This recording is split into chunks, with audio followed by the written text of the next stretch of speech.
क्यूकाइस compose your dream.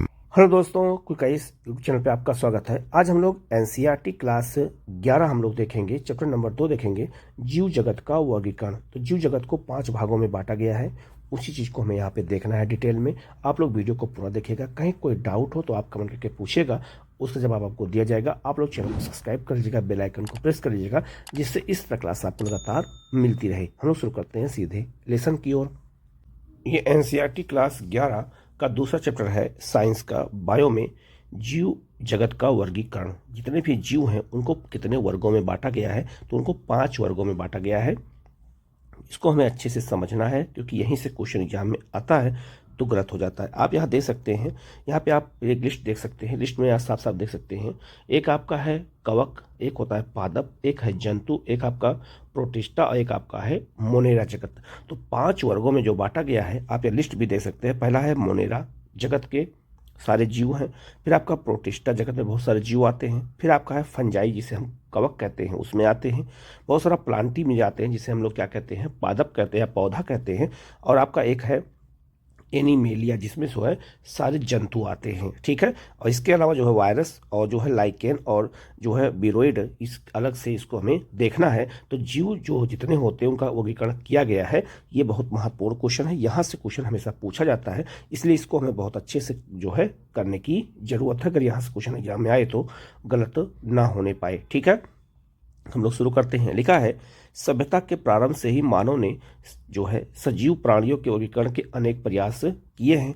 वर्गीकरण के ये प्रयास वैज्ञानिक मापदंडों के जगह सहज बुद्धि पर आधारित हमारे भोजन, वस्त्र और आवास जैसे सामान्य उपयोगिता के वस्तुओं के उपयोग की आवश्यकताओं पर आधारित थे। बिल्कुल सही है।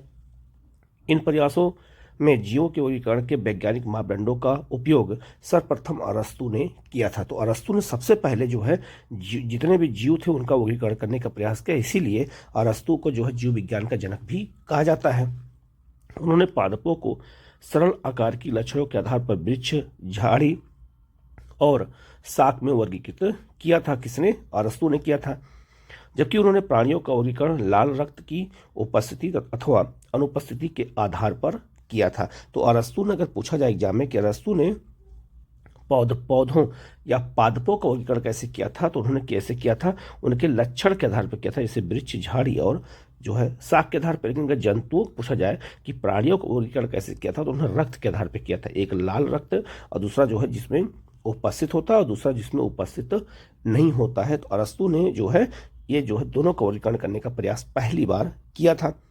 आगे चलकर लिनियस ने के काल में सभी पादपों और प्राणियों के वर्गीकरण के लिए एक द्विजगत पद्धति विकसित की गई, ठीक है, जिसमें उन्हें क्रमशः प्लांटी पादप और एनिमेलिया अर्थात प्राणी जगत में वर्गीकृत किया गया था। किसके द्वारा? लीनियस के द्वारा। तो लीनियस ने 2 भागों में बांटा उसे, जिसे द्विजगत पद्धति नाम दिया गया। उसके बाद थोड़ा और आगे बढ़ते हैं, अनुसंधान और आगे बढ़ा।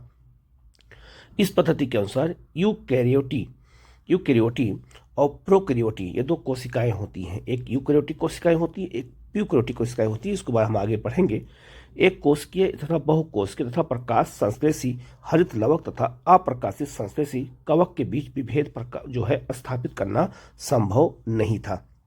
इसका मतलब यह हुआ कि जब लीनियस ने वर्गीकरण किया तो उसके आधार पर जो है प्रोकैरियोटिक कोशिकाएं क्या होती हैं, जो है जीव जो होते हैं, यूकैरियोटिक जीव होते हैं। इसके अलावा एक कोश के जीव, बहुकोश के जीव, बहुत सारे ऐसे हैं जो प्रकाश संश्लेषण के द्वारा हरित लवक मतलब शैवाल का काम करते हैं वो, और जो है अप्रकाश जो है संश्लेषी जैसे कवक। तो कवक भोजन अपना नहीं बना पाता है, तो इनके बीच विभेद कैसे किया जाए, इसके बारे में जो है अभी जो है अनुसंधान नहीं हो पाया था। इसीलिए और ज़्यादा अनुसंधान करने की जरूरत महसूस की गई, ठीक है।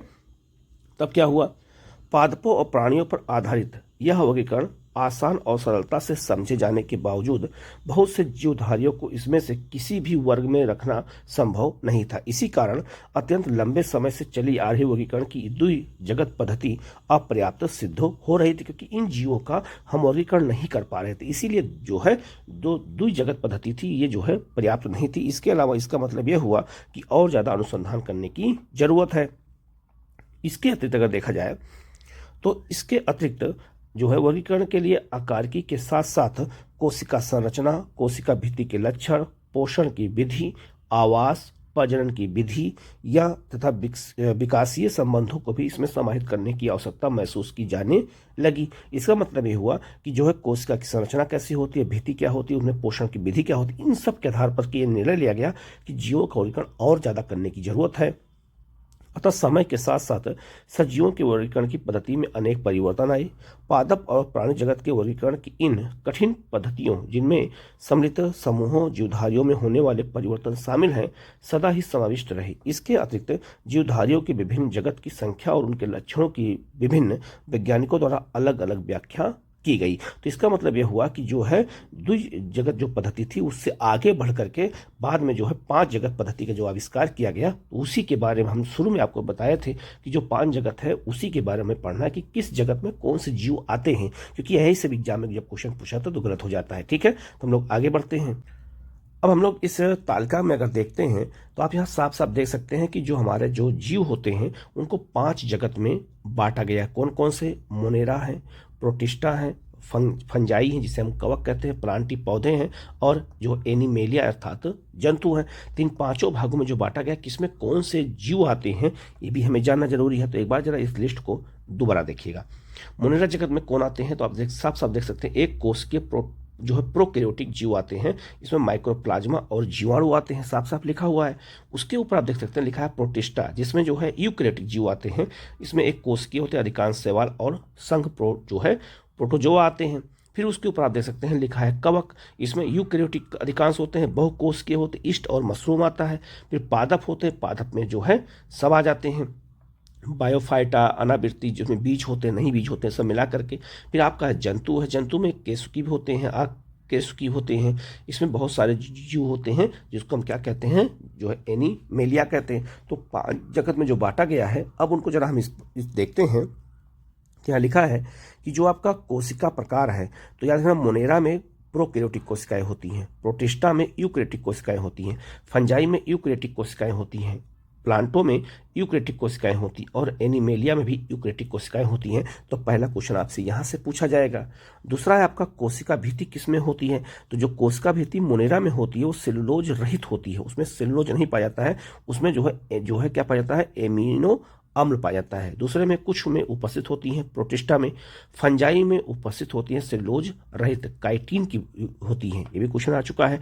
इसमें उपस्थित होती हैं, इसमें अनुपस्थित होती हैं। तो याद रखना जो जंतु होते हैं उसमें कोशिका भित्ति नहीं पाई जाती, जबकि प्लांटों में पाई जाती है, सेलुलोज की बनी होती है। बहुत बार क्वेश्चन आ चुका है। ठीक है, तीसरा है आपका केंद्रक झिल्ली जो है किसमें है? तो इसमें जो आपका मोनेरा में अनुपस्थित है, प्रोटिस्टा में उपस्थित है, इसमें भी उपस्थित है और इसमें भी पाई जाती है। जो है काय संरचना अगर कहा जाए तो इसमें कोशिकीय है, इसमें कोशिकीय है, इसमें बहुकोशिकीय है, इसमें एक कोशिकीय है, इसमें ऊतक या जो है अंग ऊतक है, मतलब कोशिकाओं का समूह है, और यहाँ भी कोशिकाओं का समूह पाया जाता है। पोषण की विधि क्या है? या सुपोषी होते हैं, ठीक है, प्रकाश संश्लेषण द्वारा अपना भोजन बना भी सकते हैं। प्रोटिस्टा में जो है स्वपोषी होते हैं, ये प्रकार अपना भोजन बना सकते हैं। ये परपोषी होते हैं, अपना भोजन नहीं बना पाते हैं। ये भी अपना स्वपोषी होते हैं, अपना भोजन स्वयं बनाते हैं, सारे प्लांट होते हैं। और ये भी परपोषी होते हैं, अपना भोजन नहीं बना पाते हैं, ये दूसरों पर निर्भर होते हैं। प्रजनन की विधि क्या होती है? यहाँ पर युग्मन होता है, यहाँ पर जो है क्या होता है, युग्मक संघनन और जो है संयुग्मन होता है। इसमें निषेचन होता है, इसमें निषेचन होता है और इसमें भी निषेचन होता है। तो ये जो आपका जो ये चार्ट दिया गया है, यहीं से जो है आपको 3-4 क्वेश्चन मिल जाएंगे। इसीलिए हमें इनके बारे में बहुत अच्छे से देखना और समझने की जरूरत है, क्योंकि कितने वर्गों में बांटा गया जीव जंतुओं को बहुत बार क्वेश्चन एग्जाम में आया हुआ है, तो गलत नहीं होना चाहिए आप लोगों का। ठीक है, अब आगे बढ़ते हैं। अब आप देख सकते हैं कि जो 2 जगत था उसको लिनियस ने बांटा था, लेकिन 5 जगत में किसने बांटा था? तो लिखा है सन 1969 में RH जो है विस्टेकर द्वारा 5 जगत वर्गीकरण की पद्धति प्रस्तावित की गई थी। तो 5 जगत किसने किया है, इसको आप याद रखिएगा, ये क्वेश्चन एग्जाम में पूछा जा सकता है। आगे लिखा है इस पद्धति के अंतर्गत सम्मिलित किए जाने वाले जगतों के नाम क्या है? मोनेरा है, प्रोटिस्टा है, फंजाई है, प्लांटी और एनिमेलिया है। वो आपको क्वेश्चन समझ में आ गया होगा कि हमें कैसे याद करना है, और ये क्वेश्चन आपने बार बार देखा भी होगा, तो अब आपको ये याद हो जाएगा। ठीक है, मैंने पहले बता दिया है। आगे लिखा है कोशिका संरचना, शारीरिक संरचना, पोषण की प्रक्रिया, प्रजनन, जाति वृत्तीय संबंध उनके वर्गीकरण की पद्धति के प्रमुख मानदंड थे। जैसा अभी आपने यहाँ पर चार्ट में देखा है, जो सबको अलग अलग करके यहाँ तुलनात्मक रूप से दिखाया गया है, उसी चीज को यहाँ पर नीचे बताया गया है। ठीक है, आगे लिखा है, अब हम 5 जगत वर्गीकरण से जुड़े मुद्दों और धारणाओं पर विचार करेंगे, जिससे वर्गीकरण की यह पद्धति प्रभावित है, जिससे यह क्या है, पद्धति प्रभावित हो गई है। इससे पहले की वर्गीकरण पद्धति के अंतर्गत बैक्टीरिया, नीलहरित शैवाल जिसे फंजाई में आता है, मांस, फर्न, इसके अलावा जिम्नोस्पर्म और जो है एंजियोस्पर्म को पादपों के साथ रखा जाता था। पहले ऐसा था, लेकिन जब ये 5 जगत हो गया तो सबको अलग अलग क्लासिफाई कर दिया गया। इस जगत के समस्त जीवों की कोशिकाओं में कोशिका भित्ति का उपस्थित रहना एक समानता थी। ठीक है, जबकि उनके अन्य लक्षण एक दूसरे से एकदम अलग थे, लेकिन जो है कोशिका भित्ति सब में पाई जाती थी। जीव की 3 जो है अनुक्षेत्र पद्धतियां भी प्रस्तावित की गई, जिनमें जो है मोनेरा जगत को 2 अनुक्षेत्रों में वर्गीकृत किया गया है तथा सारे यूकेरियोटिक जगत को तीसरे अनुक्षेत्र में रखा गया है। अतः यह जो है सर जगत वर्गीकरण पद्धति भी प्रस्तावित की गई। तो मतलब कि याद रखना, 6 जगत पद्धति को भी जो है प्रस्तावित किया कुछ लोगों ने। आप इस पद्धति के विषय में विस्तार से उच्च कक्षाओं में पढ़ेंगे। प्रोकैरियोटिक बैक्टीरिया तथा नीलहरित शैवाल यह जो है साइनोबैक्टीरिया को अन्य यूकेरियोटिक जीवों के साथ वर्गीकृत किया गया है। इस पद्धति के अनुसार एक कोशिका जीवों को बहुकोशिका जीवों के साथ वर्गीकृत किया गया है, जैसे क्लेमाइडो जो है मोनास और जो है स्पाइरो गायरा शैवाल। इस वर्गीकरण में कवकों जैसे कि परपोषी, तो कवक जो होता है पर भोजन नहीं बना पाते हैं, ठीक है, तो कवक को हम परपोषी कहते हैं। इसके अलावा हरित पादपों जैसे स्वपोषी के बीच भी विभेद नहीं किया गया है, जबकि कवकों की कोशिका भित्ति काइटिन और हरित पादपों की सेलुलोज की बनी होती है। अब यहाँ से आपको क्वेश्चन मिल गया कि जो कवक होते हैं उनकी जो कोशिका भित्ति होती है वो काइटिन की बनी होती है। क्वेश्चन कम से कम 6-7 बार आ चुका है, आप जाके देख सकते हैं प्रीवियस ईयर पेपर। और हरित जो पादप होते हैं, जो जितने भी प्लांट होते हैं उनमें जो आपका कोशिका भित्ति होती है वो किसकी बनी होती है, तो सेलुलोज की बनी होती है। भी क्वेश्चन कम से कम 10 बार अलग अलग एग्जाम में पूछा गया है। इन्हीं लक्षणों को ध्यान में रखते हुए कवकों को एक अलग जगत फंजाई के अंतर्गत रखा गया। तो कवकों को इसीलिए अलग किया गया क्योंकि उनकी कोशिका भित्ति उसमें तो पाई जाती है, लेकिन दोनों अलग अलग बनी होती है। इसीलिए कवक को प्लांटों में न रख करके उसको एक अलग जगत में बना दिया गया है। ठीक है, सभी जो है प्रोकैरियोटिक जीवधारियों के साथ मोनेरा तथा एक कोष के जीवधारियों को प्रोटिस्टा जगत के अंतर्गत रखा गया है। तो प्रोकैरियोटिक कोशिका के अंतर्गत किसको रखा गया है, मोनेरा को, और आपका जो है एक कोष की जीवधारियों में किसको रखा गया, प्रोटिस्टा जगत को रखा गया है। प्रोटिस्टा जगत के अंतर्गत कोशिका भित्ति युक्त जो है क्लेमाइडोनोमास और क्लोरोरेला, जिन्हें पहले पादपों के अंतर्गत शैवाल में रखा जाता था, जो है मीसियम तथा अमीबा, जिन्हें पहले प्राणी जगत में रखा जाता था, उनके साथ रखा गया है। अब आप समझ गए होंगे कि प्रोटिस्टा जगत में किसको रखा गया, जिसमें कोशिका भित्ति नहीं पाई जाती थी। इसमें कोशिका भित्ति क्या होती है, नहीं पाई जाती है। ठीक है, इसलिए उनको अलग वर्गीकरण कर दिया गया। इस प्रकार इस पद्धति में अनेक जीवधारियों को एक साथ रखा गया है, जिन्हें पहले की पद्धतियों में अलग अलग रखा गया था। ऐसा वर्गीकरण के मापदंडों में परिवर्तन के कारण हुआ है। इस प्रकार के परिवर्तन भविष्य में भी हो सकते हैं, जो लक्षणों और विकासीय संबंधों के प्रति हमारी समझ में सुधार पर निर्भर होगी। समय के साथ साथ वर्गीकरण की यह एक ऐसी पद्धति विकसित करने का प्रयास किया गया है जो न सिर्फ आकार की कायिक और प्रजनन संबंधी समानताओं पर आधारित हो, बल्कि जाति वृत्तीय हो और विकासीय संबंधों पर भी वो आधारित होनी चाहिए। इसका मतलब है जितने लक्षण हैं वो तो ठीक है, उसके अलावा जाति वृत्तीय और विकास के आधार पर भी उनका वर्गीकरण किया जाना चाहिए, जिससे और चीजें स्पष्ट हो जाएं। इस अध्याय में हम जो है बिकेटर के पद्धति के अंतर्गत जो 5 जगत है, मोनेरा, प्रोटिस्टा, फंजाई के लक्षणों का अध्ययन करेंगे।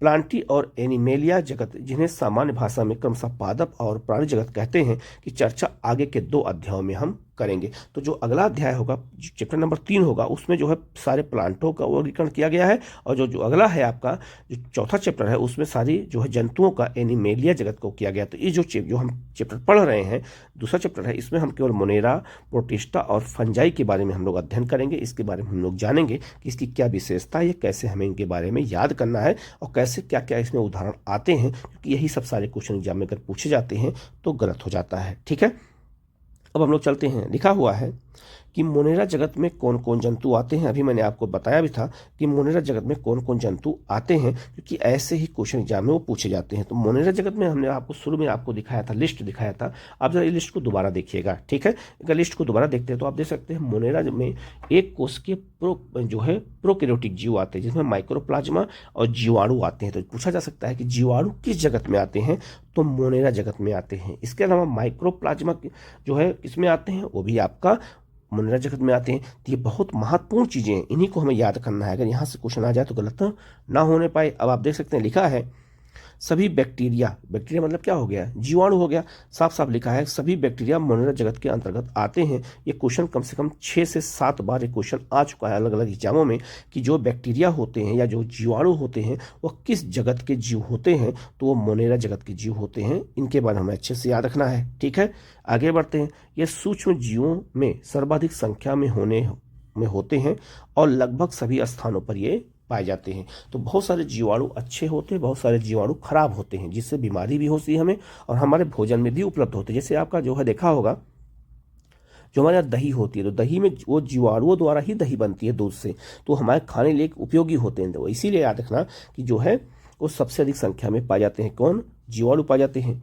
मुट्ठी भर मिट्टी में सैकड़ों प्रकार के बैक्टीरिया देखे गए हैं। ठीक है, अगर एक मुट्ठी मिट्टी लिया जाए तो उसमें भी बहुत सारे बैक्टीरिया पाए जाते हैं। यह गर्म जल के झरनों, मरुस्थल, बर्फ और गहरे समुद्र जैसे विषम और प्रतिकूल वास स्थानों, जहां दूसरे जीव मुश्किल से ही जीवित रह पाते हैं, में भी ये पाए जाते हैं। ठीक है, तो बैक्टीरिया जो है हर जगह पाए जाते हैं, ये बात आपको याद रखना है। इसीलिए देखा होगा जब हम खाना खाने जाते हैं तो हाथ धोना पड़ता है। क्यों? क्योंकि बहुत सारे बैक्टीरिया हमारे संपर्क में आ सकते हैं, हर जगह पाए जाते हैं। इसीलिए डॉक्टर हमेशा सलाह देते हैं कि खाना खाने से पहले आपको हाथ धोना चाहिए। ठीक है, इसके अलावा जो लोग घर से दूर जाते हैं, जब घर लौट के आते हैं तभी कहा जाता है, पहले पूर्वज लोग भी कहते थे कि जब वो घर लौट के आते पहले हाथ पैर धुलते हैं। क्यों? कि बहुत सारे बैक्टीरिया के संपर्क में आप आए होंगे। ठीक है, तो इसीलिए जो है हमें इन चीज़ों को अच्छे से जानना और समझना जरूरी है। आगे लिखा है कई बैक्टीरिया जो अन्य जीवों पर या उनके भीतर परजीवी के रूप में रहते हैं। बैक्टीरिया को उनके आकार के आधार पर 4 समूहों जो है में बांटा गया है। कौन कौन सा? गोलाकार में बांटा गया है, कोकस जिसे बहुवचन कोकाई कहते हैं। एक आपका छड़ा जो है छड़ी नुमा आकार के होते हैं, बेसिलस होते हैं। एक आपका कामा आकार के होते हैं। एक आपका बिबियन जो है तथा सर्पीला आकार के जो है स्पाइरल में जो है अलग अलग जो ये पाए जाते हैं। तो 4 प्रकार के बैक्टीरिया पाए जाते हैं, इनको हमें अच्छे से याद रखना है। पहला आपका है गोलाकार, दूसरा आपका छड़ाकार के, तीसरा आपका कामा आकार के और चौथा आपका सर्पीला आकार के। तो 4 प्रकार के आपको याद रखना है। ये भी क्वेश्चन एग्जाम में पूछा गया है, इसलिए हमें इनको अच्छे से याद रखना जरूरी है। ठीक है, अब आप यहाँ देख सकते हैं जीवाणुओं के अलग अलग जो है विभिन्न प्रकार के जो है बैक्टीरिया दिए गए हैं। देख सकते हैं कि बेसी लाई है, ये स्पाइरलिया है, ये आपका विब्रियो है। तो सबको यहाँ पे दिया गया है कि अलग अलग प्रकार के बैक्टीरिया हमारे जो है जीव जगत के अंतर्गत ये पाए जाते हैं। तो ये क्वेश्चन बहुत इंपॉर्टेंट है, हमें इसके बारे में समझना बहुत जरूरी है। ठीक है, आगे बढ़ते हैं। लिखा है यद्यपि संरचना में बैक्टीरिया अत्यंत सरल प्रतीत होते हैं, परंतु इनका व्यवहार अत्यंत जटिल होता है। ठीक है, इसके अलावा अगर कहा जाए तो ये उपचैप दृष्टि से, जिसे हम क्या कहते हैं, इसे हम एक शब्द और कहते हैं जो लिखा हुआ है, इसको कहते हैं चैप जो है बचाए कहते हैं, कि दृष्टि से अत्यंत अन्य जीवधारियों की तुलना में बैक्टीरिया में बहुत अधिक विविधता पाई जाती है। जो याद रखना उपाचयन क्रियाएं होती हैं शारीरिक अंदर होती हैं, इसमें बहुत जटिल पाई जाती है, लेकिन देखने में बहुत सरल प्रतीत होते हैं। उदाहरण स्वरूप वे अपना भोजन जो है अकार्बनिक पदार्थों से संश्लेषित कर सकते हैं। तो अपना भोजन बैक्टीरिया कैसे प्राप्त करते हैं? अकार्बनिक पदार्थों से संश्लेषित करके करते हैं। ये प्रकाश संश्लेषी स्वपोषी अथवा रसायन संश्लेषी स्वपोषी होते हैं। ये भी क्वेश्चन एग्जाम इंपॉर्टेंट हो गया। ठीक है, तो ये प्रकाश संश्लेषी क्या होते हैं, स्वपोषी भी होते हैं और रासायनिक रूप से भी ये स्वपोषी होते हैं। तो प्रकाश और रासायनिक दोनों मामले में इनका जो है अपना विशेषता है, अर्थात वो अपना भोजन स्वयं संश्लेषित नहीं करते हैं। ठीक है, इसका मतलब ये हुआ कि अपना भोजन स्वयं संश्लेषित ना करके ये दोनों पे जो प्रकाश संश्लेषित जीव होते हैं या जो आपका रासायनिक संश्लेषित जीव होते हैं उन्हीं पे डिपेंड होते हैं, अपितु भोजन के लिए अन्य जीवधारियों अथवा मृत कार्बनिक पदार्थों पर निर्भर करते हैं। अब आपसे क्वेश्चन अगर पूछा जाए कि क्या जीवाणु अपना भोजन स्वयं बनाते हैं, तो नहीं बनाते हैं। क्यों? क्योंकि उनके अंदर जो है प्रकाश संश्लेषण की क्षमता नहीं पाई जाती है। ठीक है, तो ये क्वेश्चन बहुत महत्वपूर्ण है, इसको आप अच्छे से याद रखिएगा, ये क्वेश्चन एग्जाम में पूछा जा सकता है। ठीक है, अब आगे बढ़ते हैं। एक लिखा है आपका आंध बैक्टीरिया। ये क्या है? ये विशिष्ट प्रकार के बैक्टीरिया होते हैं। ये बैक्टीरिया अत्यंत कठिन वास स्थानों जैसे अत्यंत लवणीय क्षेत्र, जिसे हम जो है क्या कहते हैं, हेलोफी कहते हैं। ठीक है, गर्म झरने, इसके अलावा कच्छ क्षेत्र में आपका जो दलदली क्षेत्र होता है में जो है ये पाए जाते हैं। आद्य बैक्टीरिया तथा अन्य बैक्टीरिया की कोशिका भित्ति की संरचना एक दूसरे से भिन्न होती है। यही लक्षण उन्हें प्रतिकूल अवस्थाओं में जीवित रखने के लिए उत्तरदायी होते हैं। इसके अलावा अगर बात करते हैं जो है मेथेजोनेन अनेक जो है रूमिनेट पशुओं, तो ज़्यादातर जो कच्छ वनस्पति क्षेत्र होता है उसको यही कहते हैं, जैसे गाय और भैंस के आंत में भी पाए जाते हैं तथा इनके गोबर से मीथेन गैस जैव गैस का उत्पादन करते हैं। तो याद रखना, जो गोबर जब निकलता है तो उससे कौन गैस निकलती है, मीथेन निकलती है। तो जैव गैस जो ये निकलती है इसका उत्पादन करने के लिए जो है जिम्मेदार कौन है, तो ये आंध बैक्टीरिया होते हैं जो आंत में पाए जाते हैं। तो याद रखना किसके, गाय और भैंस के। तो ये बहुत महत्वपूर्ण है, इसको हमें याद रखना होगा। ठीक है, आगे बढ़ते हैं। लिखा हुआ है जो आपका यूबैक्टीरिया, ये क्या होते हैं? हजारों यूबैक्टीरिया अथवा वास्तविक बैक्टीरिया की पहचान एक कठोर कोशिका भित्ति और एक कसाब चल बैक्टीरिया द्वारा की जाती है। साइनोबैक्टीरिया, जिन्हें नीलहरित शैवाल भी कहते हैं, में हरित पादपों की तरह जो है क्या पाया जाता है, क्लोरोफिल ए पाया जाता है तथा ये प्रकाश संश्लेषी स्वपोषी होते हैं। साइनोबैक्टीरिया एक कोशिकीय जो है क्लोनीय तथा तंतुमय लवण जलीय समुद्री अथवा जो है स्थलीय शैवाल होते हैं। मतलब ये हो गया कि ये जो है उसमें नहीं पाए जाते हैं, नमकीन क्षेत्रों में नहीं पाए जाते हैं। ठीक है, कौन? साइनोबैक्टीरिया। तो ये भी एक तरह के क्या होते हैं, जीवाणु के प्रकार होते हैं। आगे लिखा हुआ है इनकी कॉलोनी प्रायः जेलीनुमा आवरण से ढकी रहती है जो प्रदूषित जल में बहुत फलते फूलते हैं। बैक्टीरिया जैसे जो है आपका नॉस्टॉक और एनाबीना पर्यावरण के नाइट्रोजन को जो है टेस्टो जो है सिस्ट नामक विशिष्ट कोशिका द्वारा स्थिर कर सकते हैं। अब ये क्वेश्चन एग्जाम में आया भी था कि नाइट्रोजन को जो है कौन मिला सकते हैं, तो याद रखना बैक्टीरिया भी जो है मिलाते हैं, किसमें? मिट्टी में। तो याद रखना वायुमंडल में नाइट्रोजन पाई जाती है 78%, और पौधे नाइट्रोजन कहाँ से प्राप्त करते हैं? जड़ से। तो जड़ में मिट्टी मिलाने का काम कौन करता है? इसी प्रकार के जीवाणु करते हैं। यही सारे क्वेश्चन एग्जाम में जब आते हैं तो गलत हो जाते हैं, क्योंकि हम इसके बारे में बहुत ज़्यादा डिटेल में नहीं पढ़ते हैं। आगे लिखा है रसायन संश्लेषी बैक्टीरिया नाइट्रेट, नाइट्राइट और अमोनिया जैसे विभिन्न अकार्बनिक पदार्थों को ऑक्सीकृत कर उससे मुक्त ऊर्जा का उपयोग एटीपी उत्पादन के लिए करते हैं। ये नाइट्रोजन, फास्फोरस और आयरन और सल्फर जैसे पोषकों के पुनर्चक्र में महत्वपूर्ण भूमिका निभाते हैं। अब आपसे एग्जाम में पूछा जाएगा कि जो नाइट्रोजन चक्र होता है, फास्फोरस चक्र होता है, आयरन चक्र होता है, सल्फर चक्र होता है, उसमें जो है पुनर्चक्रण की महत्वपूर्ण भूमिका कौन निभाते हैं? तो जीवाणु ही निभाते हैं। अब इनको आप अच्छे से याद रखिएगा। ठीक है, आगे बढ़ते हैं हम लोग। परपोषी बैक्टीरिया प्रकृति में बहुतायत से पाए जाते हैं। ये बहुलता मतलब उनकी संख्या ज़्यादा होती है और इसमें अधिकतर महत्वपूर्ण अपघटक होते हैं। इन परपोषी बैक्टीरिया में से अनेक का मनुष्य का जीवन। अब हम लोग आगे बढ़ते हैं। लिखा है परपोषी बैक्टीरिया प्रकृति में बहुलता से पाए जाते हैं और इसमें से अधिकतर महत्वपूर्ण अपघटक होते हैं। अपघटक मतलब ये हो गए कि जो जीव जंतुओं को या जो है पौधों को सड़ाने गलाने में योगदान करते हैं, उन्हें हम अपघटक कहते हैं। इन परपोषी बैक्टीरिया में से अनेक का मनुष्य के जीवन संबंधी गतिविधियों पर महत्वपूर्ण प्रभाव पड़ता है। यह दूध से दही बनाने में, अभी मैंने आपको ऊपर बताया भी था, तो दूध से दही बनाने में भी परपोषी बैक्टीरिया का यूज होता है। बहुत सारे बैक्टीरिया होते हैं जो दूध से दही बनाने में काम आते हैं, जो हमारे लिए उपयोगी होते हैं। प्रतिजैविकों के उत्पादन में होते हैं, ठीक है। एंटीबायोटिक दवाओं बनाने में इनका उपयोग होता है। इसके अलावा जो है लेग्यूम पादपों की जड़ों में नाइट्रोजन स्थिरीकरण में सहायता करते हैं। तो बहुत सारे जैसे दाल वाले जो पौधे होते हैं उनकी जड़ों में ये नाइट्रोजन, ये जीवाणु पाए जाते हैं जो वायुमंडल के नाइट्रोजन को पकड़ के मिट्टी में मिलाने का काम करते हैं। कुछ बैक्टीरिया रोगजनक होते हैं जो मनुष्यों, फलों और फार्म जो है पालतू जो है पशुओं को हानि पहुंचाते हैं। विभिन्न बैक्टीरिया के कारण जो है हैजा, टाइफाइड, इसके अलावा टिटनेस, इसके अलावा जो है आपका साइट्रस जो है कैकर आदि जैसी बीमारियां होती हैं। अब आप जरा इस लिस्ट को देख लीजिएगा कि कौन कौन सी बीमारियां होती हैं जो जीवाणुओं से होती हैं। ये पूरी लिस्ट आपको यहाँ पे मैंने दे दिया है, इसको आप अच्छे से देख लीजिएगा। अगर क्वेश्चन आए तो गलत ना होने पाए, तो कौन कौन सी बीमारियां जो होती हैं जो बैक्टीरिया से होती है, क्वेश्चन एग्जाम में पूछा जाता है, तो आप इसको अच्छे से याद कर लीजिएगा। अगर क्वेश्चन आए तो गलत ना हो आपका, और आपके क्वेश्चन सही हो जाए और आपका जो है बेसिक साइंस बिल्कुल मजबूत हो जाए, ठीक है। अब हम लोग आगे बढ़ते हैं। लिखा है बैक्टीरिया प्रमुख रूप से कोशिका विभाजन द्वारा जो है क्या करते हैं, प्रजनन करते हैं। अब आपसे क्वेश्चन पूछा जाएगा कि जो बैक्टीरिया जीवाणु होते हैं ये अपना जो है प्रजनन कैसे करते हैं, तो ऑप्शन क्या होगा, कोशिका विभाजन के द्वारा कैसे करते हैं। अब जरा यहाँ पे आप इस चित्र को देख सकते हैं, यहाँ पे लिखा हुआ है एक विभक्त होता हुआ बैक्टीरिया। आप देख सकते हैं कोशिका भित्ति होती है, तो याद रखना जो आपका जीवाणु होते हैं उसमें कोशिका भित्ति पाई जाती है, ठीक है। ये आप देख सकते हैं डीएनए होता है, ठीक है, और ये कोशिका झिल्ली होती है। तो आप देख सकते हैं दो अलग हो रहे हैं, तो इसको क्या कहते हैं, कोशिका विभाजन कहते हैं। तो कोशिका विभाजन द्वारा प्रजनन किसमें होता है, जीवाणुओं में होता है, ये बात याद रखिएगा।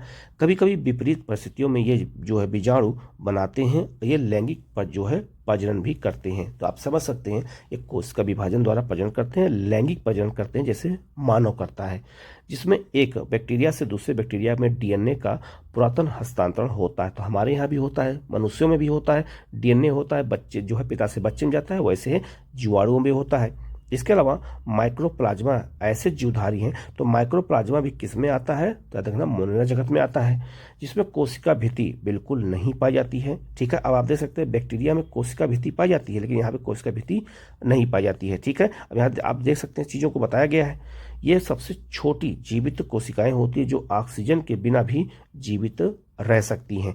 अनेक माइक्रोप्लाज्मा प्राणियों और पादपों के लिए रोगजनक होते हैं, ठीक है, होती हैं, यह बात याद रखना। तो माइक्रोप्लाज्मा भी क्या है, एक मोनेरा जगत में आता है, शुरू मैंने आपको बता दिया था। अब आते हैं जो दूसरा आपका जो जगत है उसको कहते हैं प्रोटिस्टा जगत कहते हैं। तो प्रोटिस्टा जगत में कौन कौन से आते हैं, इसको भी हमें जानना बहुत जरूरी है, क्योंकि ये क्वेश्चन एग्जाम में पूछा जाता है तो क्वेश्चन गलत ना होने पाए, ठीक है। तो लिखा हुआ है आपका, लिखा है कि सभी एक कोशिकीय यूकैरियोटिक को प्रोटिस्टा के अंतर्गत रखा जाता है। पहला क्वेश्चन आपसे ही पूछा जा सकता है, ये सेंटेंस बना करके भी आ सकता है ये क्वेश्चन, ठीक है।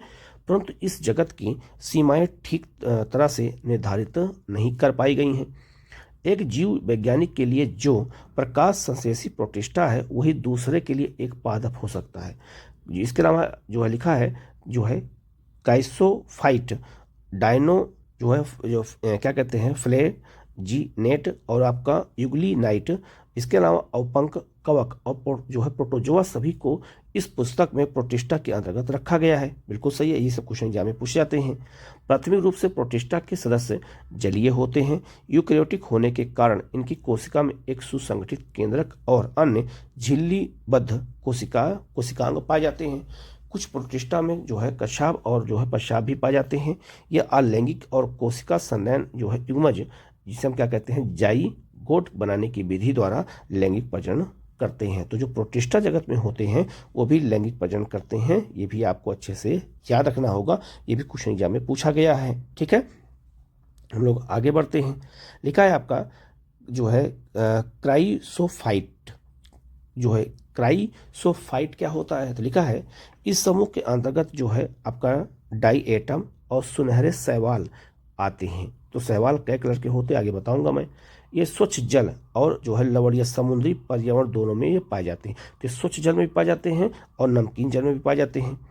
ये अत्यंत सूक्ष्म होते हैं तथा जलधारा के साथ जो है निश्चित रूप से बदलते हैं। डाई एटम में कोशिका भित्ति साबुनदानी की तरह इसी के अनुरूप दो अति छांदित कवच बनाती हैं।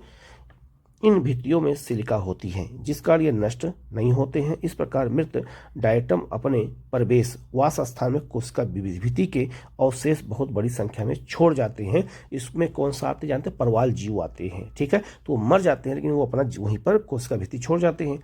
करोड़ों वर्षों में जमा हुए इन कोशिका अवशेष को जो है क्या कहते हैं? डायटमी मृदा कहते हैं।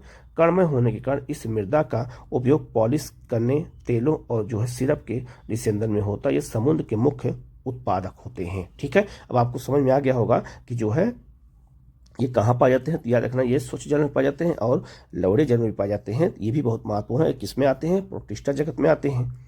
इसके बाद आपका है डायनोप्लेजिएट लेट क्या होते हैं? ये जीवधारी मुख्यतः समुद्री और प्रकाश संश्लेषी होते हैं, ठीक है। ये भी किस में आते हैं? तो ये भी आपका प्रोटिस्टा जगत में आते हैं। इसमें उपस्थित प्रमुख वर्णकों को के आधार पीले, हरे, भूरे, नीले अथवा लाल दिखते हैं। इनकी कोशिका भित्ति की बाह्य सतह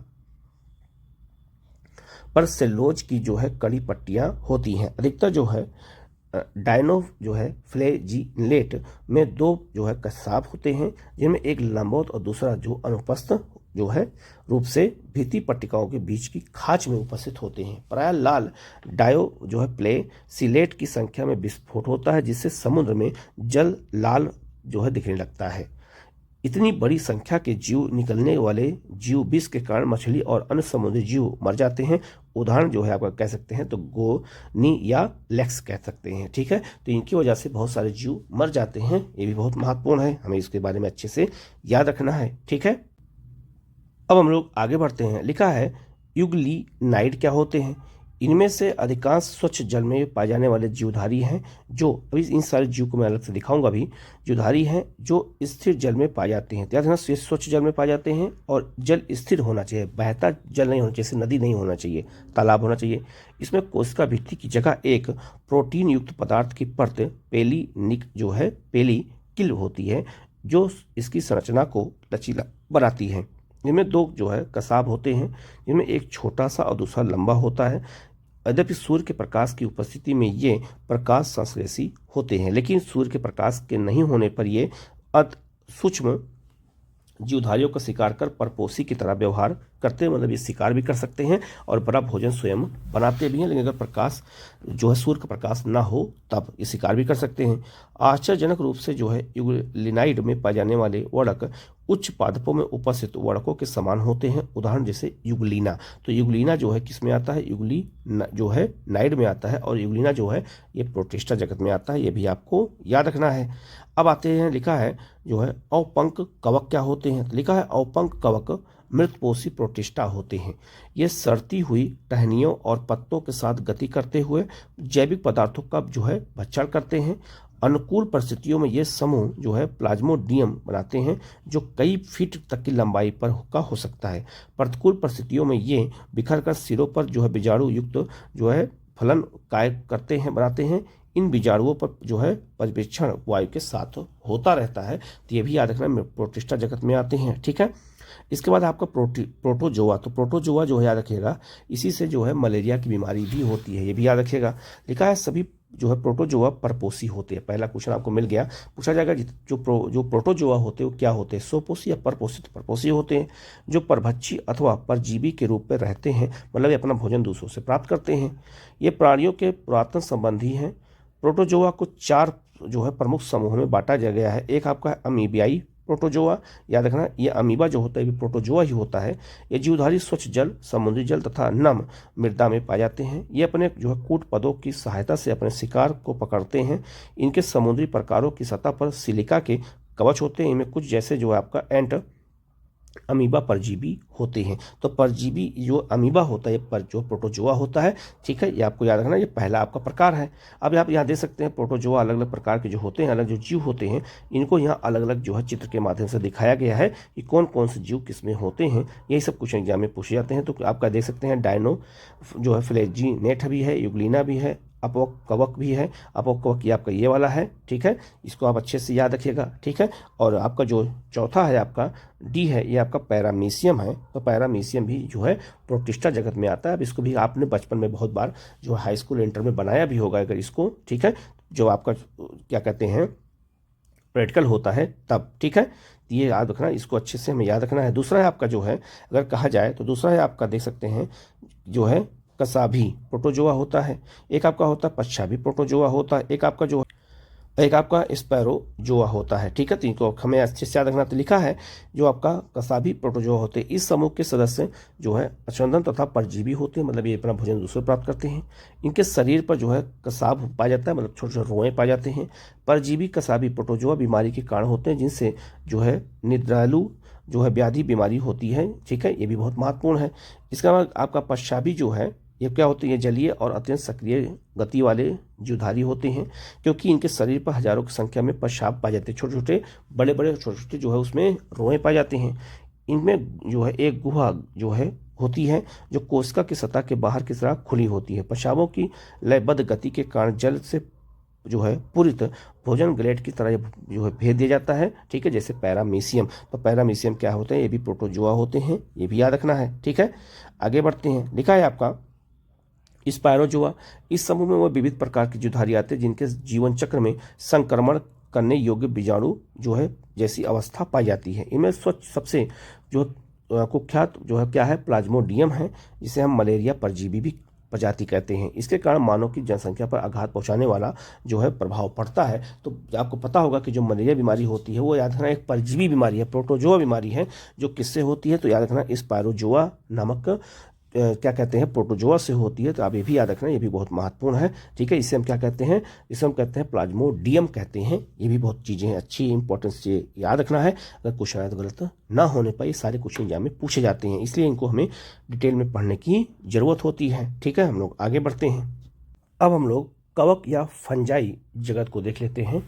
इनमें कौन कौन से उदाहरण आते हैं। लिखा है परपोषी जीवों में फंजाई या कवक का जीव जगत में विशेष जो है अद्भुत स्थान है। तो इसका मतलब जो होता है कि याद रखना, इसमें एक पॉइंट ये निकल सकता है कि जो कवक होते हैं ये परजीवी जीव होते हैं, ये अपना भोजन स्वयं नहीं बना पाते। क्यों? क्योंकि इनके अंदर प्रकाश संश्लेषण करने की क्षमता नहीं होती है, ठीक है। आगे लिखा है इनकी आकारिकी तथा वास स्थानों में बहुत भिन्नता होती है। आपने नमक जो है नम रोटी और सड़े हुए फलों में कवक को देखा होगा। तो जब रोटी हम लाते हैं, जब देखा होगा उसमें फंगस लग जाती है, तो वो क्या है, वो एक कवक है। सामान्य जो छत्रक होती है जिसे मशरूम कहते हैं, और जो कुकुरमुत्ता होता है गाँव में भी जो है फंगाई वो होते हैं। सरसों की पत्तियों पर स्थित सफ़ेद धब्बे परजीवी फंजाई के कारण होते हैं। कुछ एक कोशिकीय फंजाई जैसे ईस्ट का उपयोग रोटी और बियर बनाने के लिए भी किया जाता है। तो बियर बनाने के लिए, रोटी बनाने के लिए भी हम किसका उपयोग करते हैं, कवक का उपयोग करते हैं। अन्य फंजाई पौधों तथा जंतुओं के रोग के कारण होते हैं। बहुत सारे ऐसे रोग होते हैं जो कवक की वजह से होते हैं, चाहे वो आपका जंतुओं में हो और चाहे वो आपका पौधों में है। ये भी बहुत महत्वपूर्ण है, इसको भी हमें जानना जरूरी है। आगे लिखा है उदाहरण के लिए गेहूं में जो है किट रोग, ये क्वेश्चन बहुत बार आरओपीसीएस में और यूपीपीसीएस में आया चुका है, ठीक है। तो किट रोग जो है कि कारण क्या होता है, वो भी आपका कवक होता है। कुछ जो है फंगल जैसे पेनिसिलियम से प्रतिजैविक एंटीबायोटिक का निर्माण होता है। तो बहुत सारे कवक ऐसे होते हैं जिनसे जो है आपका क्या होता है, एंटीबायोटिक दवाओं का भी निर्माण किया जाता है। इसके अलावा आगे लिखा है कि फंजाई विश्वव्यापी हैं और ये हवा, जल, मिट्टी में तथा जंतु और पौधों पर पाए जाते हैं। मतलब ये हुआ कि हवा में भी पाए जा सकते हैं, जल में पाए जा सकते हैं, मिट्टी में पाए जा सकते हैं, जंतुओं और पौधों सभी में पाए जाते हैं। ये गर्म तथा नम स्थानों पर सरलता से उग जाते हैं। मतलब ये हुआ चाहे गर्म स्थान हो और चाहे नम स्थान हो, हर जगह ये उग सकते हैं। क्या आपने कभी सोचा है कि हम अपने भोजन को रेफ्रिजरेटर में क्यों रखते हैं? हाँ, इससे हम अपने भोजन को बैक्टीरिया अथवा फंजाई के कारण खराब होने से क्या करते हैं, बचाते हैं, इसीलिए हम उसको उसमें रख देते हैं। आगे लिखा है जो फंजाई होते हैं वो तंतुमयी होते हैं, लेकिन ईस्ट जो एक कोशिकीय है इसका अपवाद है। तो याद रखना, जो ईस्ट है वो एक कोशिकीय है, ये आपका तंतुमयी नहीं होता, जो अपवाद है, और अपवाद से क्वेश्चन ज्यादा पूछे भी जाते हैं, ठीक है। आगे लिखा है ये लंबी पतली धागे की तरह ही संरचनाएं होती हैं, जिन्हें कवक तंतु कहते हैं। कवक तंतु के जाल को कवक जाल कहते हैं। कुछ कवक तंतु सतत नालिका कार होते हैं, जिनमें बहुकोशिकीय कोशिका द्रव्य पाया जाता है, जिसमें क्या कहते हैं, साइटोप्लाज्म का भरा होता है, जिन्हें सकोशिकीय कवक तंतु कहते हैं। अन्य कवक तंतुओं में पार्टीन होते हैं, फंजाई की कोशिका भित्ति काइटिन और जो है पाली से जो है सेलेराइड की बनी होती है। भी क्वेश्चन बहुत महत्वपूर्ण है, आ चुका है क्वेश्चन। और पूछा जाएगा कि जो कवक होते हैं कोशिका भित्ति पाई जाती है कि नहीं पाई जाती है, और कोशिका भित्ति किसकी बनी होती है, तो काइटिन की और पाली सेकेराइड की बनी होती है। भी क्वेश्चन बहुत महत्वपूर्ण है, इसको हमें अच्छे से याद रखना है। आगे बढ़ते हैं। अधिकांश फंजाई जो क्या होते हैं, परपोषी होते हैं। ये मृत जो है बस टेस्ट के से घुलनशील कार्बनिक पदार्थों को अवशोषित कर लेती हैं, अतः इन्हें मृतजीवी कहते हैं। ये मतलब कि परपोषी होते हैं और मृतजीवी होते हैं। जो फंजाई सजीव पौधों तथा जंतुओं पर निर्भर करते हैं उन्हें हम परजीवी कहते हैं, क्योंकि अपना भोजन स्वयं नहीं बना पाते हैं। ये शैवाल तथा लाइकेन के साथ तथा उच्च वर्गीय पौधों के साथ कवक मूल बना कर भी रह सकते हैं। जैसे ऐसी फंजाई सहजीवी कहलाती हैं। तो सहजीवी का मतलब ये होता है एक दूसरे को सहयोग करते हैं। तो कवक जो है याद रखना शैवाल के साथ मिलकर लाइकेन का निर्माण करता है। और कैसे करता है अभी आगे मैं आपको बताऊंगा। आगे लिखा है फंजाई में जनन कायकी खंडन विखंडन और जो है मुकुलन विधि द्वारा होता है। अब आपसे क्वेश्चन पूछा जाएगा कि कवक में जो है प्रजनन कैसे होता है, जनन कैसे होता है। तो 3 विधियां हैं, कायिक खंडन भी होता है, विखंडन भी होता है और मुकुलन विधि द्वारा होता है। 3 द्वारा होता है, ये भी आपको याद रखना, ये भी क्वेश्चन आपका बनेगा। आगे लिखा है अलैंगिक जनन जीवाणु बीजाणु, जिसे जो है क्या कहते हैं, कोनिडिया कहते हैं, तथा धानी बीजाणु अथवा जो है चल बीजाणु द्वारा होता है। ठीक है, लैंगिक जनन जो है होता है, ये भी इंपॉर्टेंट है, ये भी इंपॉर्टेंट क्वेश्चन आपसे पूछा जा सकता है। ठीक है, तो इनमें लैंगिक जनन इसमें होता है। इसके अलावा अगर कहा जाए तो जो बीजाणु होते हैं इनमें जो है संरचना जो होती है वो सुस्पष्ट होती है, बिल्कुल सुस्पष्ट होती है। ठीक है, तो लैंगिक जनन जो है क्या होते हैं, जो है उपोहा और जो है एस्कस जो बीजाणु होते हैं वो और तथा बेसिडियम बीजाणु द्वारा होता है। कैसा, लैंगिक जनन होता है। तो अलग अलग तरह के कवक होते हैं। विभिन्न बीजाणु जो है सुस्पष्ट संरचनाओं में उत्पन्न होते हैं, इन्हें जो है फलन काय कहते हैं। लैंगिक चक्र में निम्नलिखित 3 सोपान होते हैं। तो कौन कौन सोपान होते हैं। पहला है कि 2 चल अथवा अचल युग्मों के जो है प्लाज्मा का संलयन होता है। इस क्रिया को जो है क्या कहते हैं, प्लेज्मोगैमी कहते हैं। तो यह एक पहला क्या होता है, तो आपका जो है 2 अलग हो जाते हैं। दूसरा है 2 केंद्रकों का संलयन होता है, जिन्हें केंद्रक संलयन कहते हैं। ठीक है, आगे है युग्मज में जो है मियासिस के कारण जो अगुणित बीजाणु बनना लैंगिक जनन में संयोज्य संगम के दौरान जो 2 अगुणित कवक तंतु आसपास आते हैं और संलयित हो जाते हैं। कुछ फंजाई में 2 गुणित कोशिकाओं में संलयन की तुरंत बाद एक द्विगुणित कोशिका बन जाती है, मतलब 2 अलग अलग हो जाते हैं। यदि अन्य फंजाई में जैसे एक मध्यवर्ती विकेंद्रीकरण अवस्था अर्थात एक कोशिका में 2 केंद्रक बनते हैं, ऐसी परिस्थिति को केंद्रक युग्म कहते हैं। ठीक है, आगे बात करते हैं। लिखा हुआ है आगे, ये भी बहुत महत्वपूर्ण है, इसको हमें याद करना बहुत जरूरी है। ठीक है, तो लिखा हुआ है आगे कि जो है बाद में ये पैतृक केंद्रक संलयन हो जाते हैं और कोशिका द्विगुणित बन जाती है। फंजाई जो है फलन काय बनाती हैं, जिसमें न्यूनी जो है करण विभाजन होता है, जिसके कारण जो अगुणित बीजाणु बनते हैं। कवक जाल की आकार की बीजाणु बनने और जो है फलन काय बनाने की विधि जगत के विभिन्न वर्गों में जो है विभक्त करने का एक आधार बन जाते हैं। तो याद रखना, जो जीवाणु होते हैं, जो आपका कवक होते हैं, ये सबके अलग अलग विभाजन होते हैं, इनके अलग अलग जनन होते हैं। उसी चीज को बताने का प्रयास इसमें किया गया है। ठीक है, हम लोग आगे बढ़ते हैं। अब चौथा जो आपका विभाजन है आपका जीव जगत में, वो आपका है पादप जगत। इसके बारे में डिटेल में आगे हम पढ़ेंगे, यहाँ लेकिन थोड़ा बता दिया गया था। लिखा है पादप जगत में वह सभी जीव आते हैं जो यूकैरियोटिक होते हैं। तो याद रखना, पादप यूकैरियोटिक नहीं होते, केवल यूकैरियोटिक कोशिकाएं होती हैं और जिसमें जो है क्लोरोफिल होते हैं। क्लोरोफिल होते हैं, अपना भोजन स्वयं बनाते हैं।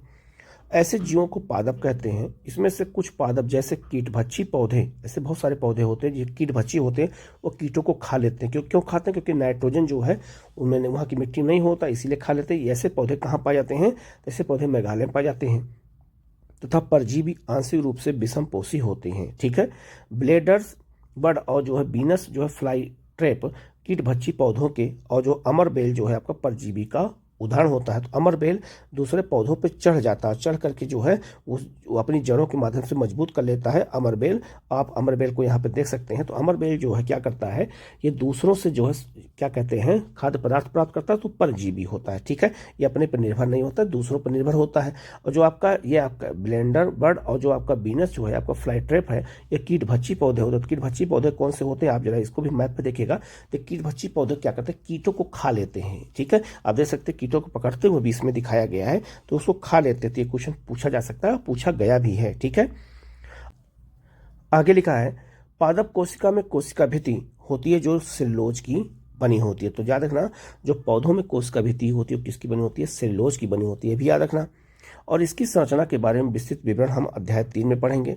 प्लांटी जगत में शैवाल आता है, बायोफाइट आते हैं, इसके अलावा आपका टेरिडोफाइट आते हैं, इसके अलावा जिम्नोस्पर्म आते हैं और आपका एंजियोस्पर्म पौधे आते हैं। तो याद रखना ये 5 प्रकार के पौधे क्या होते हैं, ये प्लांटी जगत में आते हैं। इनके बारे में हम अध्याय 3 में जो चैप्टर नंबर 3 हम लोग कल देखेंगे उसमें आपको ये मिलेगा। आगे लिखा है पादप के जीवन चक्र में 2 सुस्पष्ट अवस्थाएं द्विगुणिक बीजाणु उद्भिद और जो है अगुणित जो है युग्म को भिद होती है। इन दोनों पीढ़ी एकांतर होते हैं। विभिन्न प्रकार के पादप वर्गों में अगुणित और द्विगुणित प्रस्थाओं की लंबाई जो है होती है, ठीक है, के अनुसार भिन्न होती है। और इनमें युग्म जो होता है वो आपका मियासिस विभाजन के द्वारा अगुणित बीजाणु बनते हैं। ये बीजाणु अंकुरित होकर के युग्मोभिद बनाते हैं, मतलब उससे कई पौधे निकलते हैं, उसी चीज को दिखाया गया। और इसमें जो है नर और मादा युग्म जो है दोनों मिलकर काम करते हैं, जो संलयन होकर के पुनः जो है द्विगुणित युग्मज बनाते हैं और युग्म से बीजाणु उद्भिद विकसित हो जाता है, बीज बन जाते हैं। तो इसके बारे में हम डिटेल में आगे हम लोग पढ़ते। तो इस प्रक्रम को संतति एकांतरण कहते हैं। तो इसके बारे में हम डिटेल में हम जो कल जो है तीसरे अध्याय में पढ़ेंगे, तो यहाँ डिटेल में हम इसको और अच्छे से जानेंगे। क्यों यहाँ इंट्रोडक्शन दे दिया गया, क्योंकि चैप्टर में 5 जगत की बात हो रही थी। आगे लिखा है जंतु जगत क्या होते हैं, जिसे हम क्या कहते हैं इंग्लिश में कहते हैं, इसको हम लोग एनिमेलिया किंगडम कहते हैं। इस जगत के जीव विषमपोषी यूकैरियोटिक होते हैं, ठीक है, जो बहुकोशिकीय होते हैं और इनकी कोशिका में कोशिका भित्ति नहीं होती है। तो इनमें कोशिका भित्ति नहीं पाई जाती है, ठीक है। ये भोजन के लिए परोक्ष तथा अपरोक्ष रूप से पौधों पर निर्भर करते हैं। ये अपने भोजन को एक आंतरिक गुहिका में बचाते हैं और भोजन को ग्लाइकोजन अथवा वसा के रूप में संग्रहित करते हैं, जैसे मानव भी करता है। इसमें प्राणी जो है संपोषण अर्थात भोजन का जो है अंतर्ग्रहण करना होता है। उसमें वृद्धि का एक निर्दिष्ट पैटर्न होता है और वह एक पूर्ण वयस्क जीव बना लेते हैं, मतलब उसमें बन जाते हैं, जिसकी सुस्पष्ट आकृति और माप होती है। तो इसमें जो जीव जंतु होते हैं बिल्कुल उसी की तरह होते हैं, ठीक है, उनकी आकृति और माप बिल्कुल सुस्पष्ट होती है। उच्च कोट के जीवों में विस्तृत संवेदी तथा तंत्रिका प्रेरक क्रिया विधि विकसित होती है, तंत्रिका तंत्र होता है इसमें। इनमें से अधिकांश चरण करने में सक्षम होते हैं। लैंगिक जनन नर और मादा के संगम से होता है और बाद में उसमें भ्रूण का विकास हो जाता है। संघ के विभिन्न मुख्य अभिलक्षणों का हम अध्याय 4 में विस्तृत अध्ययन हम लोग करेंगे। तो ये बहुत महत्वपूर्ण चीज है, इसको हमें अच्छे से जानना और समझना है, ठीक है। हम लोग आगे बढ़ते हैं। पहले हम लोग लाइकेन के बारे में जान लेते हैं। तो याद रखना लाइकेन शैवाल और कवक के द्वारा मिल के बने होते हैं। तो कवक और शैवाल मिलकर के किसका निर्माण करते हैं, लाइकेन का।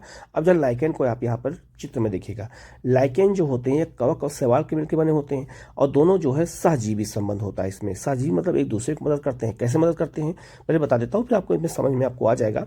याद रखिएगा जो लाइकेन होते हैं उसमें कवक और शैवाल दोनों होते हैं। तो मान लो पेड़ पे आप देख रहे होंगे, तो इस पेड़ पे जो दिख रहे होंगे इसको हम लाइकेन कहते हैं।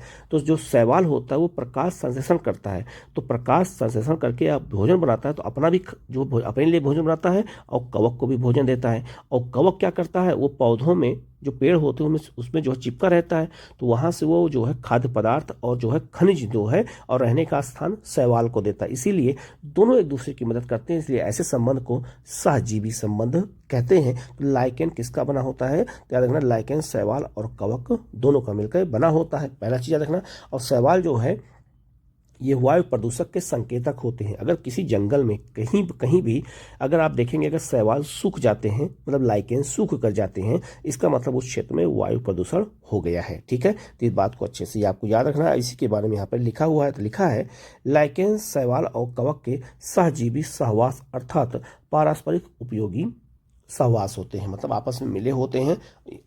तो अगर पूछा जाए कि लाइकेन किसके बने होते हैं तो शैवाल और कवक दोनों के द्वारा मिलकर बने होते हैं और ऐसे संबंध को सहजीवी संबंध या सहवास कहते हैं।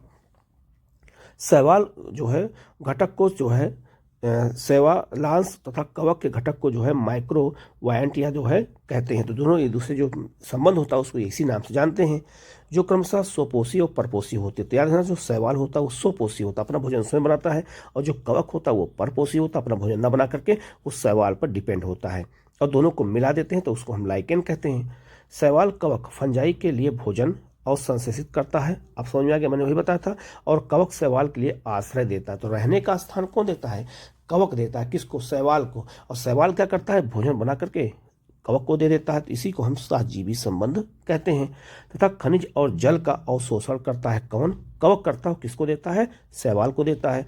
इसका सहवास इतना घनिष्ठ होता है कि यदि प्रकृति में लाइकेन को देख ले तो यह अनुमान लगाना असंभव है कि इसमें से दो भिन्न जीव हैं। लाइकेन प्रदूषण के बहुत अच्छे संकेतक होते हैं, वे प्रदूषित क्षेत्रों में नहीं उगते हैं। तो जहाँ वायु प्रदूषण होता है वहाँ लाइकेन नहीं उगते हैं। इसको भी हमें अच्छे से जानकारी हमें होनी चाहिए, ठीक है। अब हम आते हैं सारांश पे, देख लेते हैं सारांश में क्या कहा गया है। तो लिखा है, सरल आकार के लक्षणों पर आधारित पादपों और प्राणियों के वर्गीकरण को सर्वप्रथम अरस्तु ने प्रस्तावित किया था, मैंने बताया था। बाद में लिनियस द्वारा इस सभी जीवधारियों को प्रांटी और एनिमेलिया में जगत में वर्गीकृत किया गया कि एक तरफ जंतु एक तरफ पौधे हैं। इसके अलावा आपका जो है वी टेकर ने इसके बाद एक बृहद 5 जगत वर्गीकरण की पद्धति का जो है क्या किया? प्रस्ताव दिया। ये 5 जगत जो है मोनेरा है, प्रोटिस्टा है, फंजाई, प्रांटी और एनिमेलिया है। ये 5 जगत वर्गीकरण के प्रमुख मानदंड कोशिका संरचना, दैहिक संगठन, पोषण और प्रजनन की विधि और जो है जात वृत्तीय संबंध होते हैं। इन्हीं के आधार पर इनको बांटा गया है। 5 जगत वर्गीकरण के अंतर्गत बैक्टीरिया को जो है किसमें रखते हैं? मोनेरा जगत में रखा जाता है, जो विश्वव्यापी है। इसमें उपाचयन संबंधी विविधता अत्यंत जो है बृहत है। और बैक्टीरिया में पोषक की विधि स्वपोषी अथवा परपोषी होती है, ठीक है। तो इस चैप्टर में जो इंपॉर्टेंट चीज था मैंने बता दिया है। आप लोग वीडियो को पूरा देखिएगा, कहीं कोई डाउट हो तो आप कमेंट करके पूछिएगा, उस जवाब आपको दिया जाएगा। आप लोग चैनल को सब्सक्राइब कर लीजिएगा, बेल आइकन को प्रेस कर लीजिएगा, जिससे इस तरह क्लास आपको लगातार मिलती रहे। Okay, thank you.